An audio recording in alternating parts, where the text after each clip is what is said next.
What was expected to be a casual late-night appearance turned into a national flashpoint after Karoline Leavitt appeared on The Late Show with Stephen Colbert and faced a blistering on-air accusation that instantly sent the studio into a dead hush.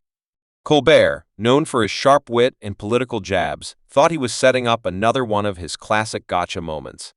But what he didn't expect was that Karoline came loaded with facts, fire, and zero patience for spin. The accusation that lit the Fuse.It happened midway through their segment. Colbert, in his usual sly tone, leaned forward and asked, "Karoline, how does it feel championing policies that some say are, well, rooted in bigotry? I mean, isn't that the real reason you're popular on certain networks?" The crowd gasped. A few clapped nervously. And Karoline? She didn't even blink. She smiled, leaned into the mic, and said, "Stephen, that accusation is lazy, it's tired, and frankly, beneath you. If defending the Constitution, protecting parents' rights, and pushing for secure borders is bigotry, then maybe the word doesn't mean what you think it does anymore."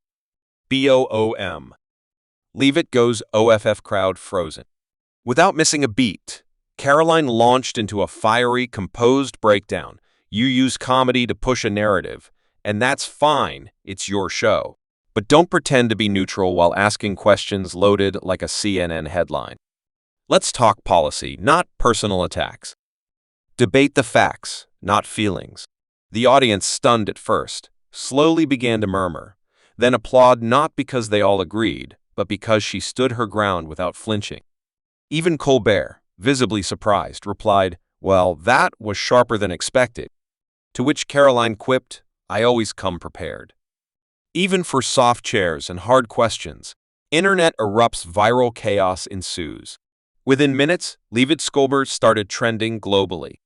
Political commentators on both sides weighed in, some praising her composure, others accusing Colbert of crossing the line. The clip hit 20 million views before the show even finished airing on the West Coast. News anchors debated whether Colbert helped or hurt his credibility. Meanwhile, Karoline's name shot to the top of search engines and political discussion forums. The aftermath: emails, statements, and memes galore. Stephen Colbert's team released a statement the next day, saying, "The Late Show remains a space for discussion and satire. We respect our guests' perspectives, especially when they can handle the heat." Karoline, she posted the clip with one caption: "Stand your ground. Even if the room is against you." THEGOODLASSON. In a world of soundbites and late-night spin, clarity and courage still cut through. Respectful disagreement is not hate. It's necessary. Being challenged isn't the end of the conversation, it's the start of a real one. And sometimes, the most powerful voice in the room is the one that refuses to echo. Following the explosive showdown that racked up over 50 million views in just 3 days, Colbert's team made a move no one expected. They invited Karoline Leavitt back. Not for an apology, not for a walk back, but for round 2. And Karoline? She said yes. But this time, she brought something even more potent than a mic drop. She brought receipts. The rematch, bigger audience, higher stakes. The studio was packed. Social media buzzed with anticipation. Even celebrities like Bill Maher, Elon Musk, and Joe Rogan teased the segment. As Karoline walked out, the energy was palpable, not like a guest arriving, but like a champion returning to defend her title. Colbert tried to open with humor. "Ladies and gentlemen, the woman who broke the internet and nearly broke my inbox, Karoline Leavitt." She smiled, shook his hand, and said, "Don't worry, Stephen, I'm not here to fight. I'm here to clarify."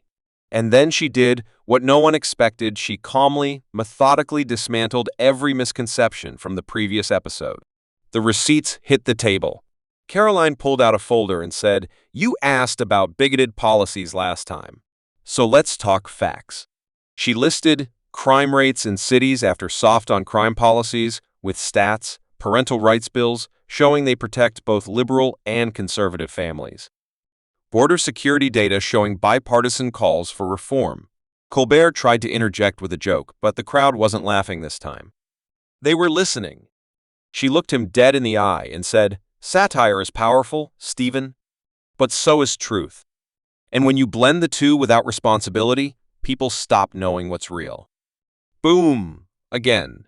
The nation reacts in a new tone. This time, the reaction wasn't just viral.It was reflective. Even commentators who disagreed with Karoline politically admitted one thing: she was sharp. She was informed. And she didn't flinch.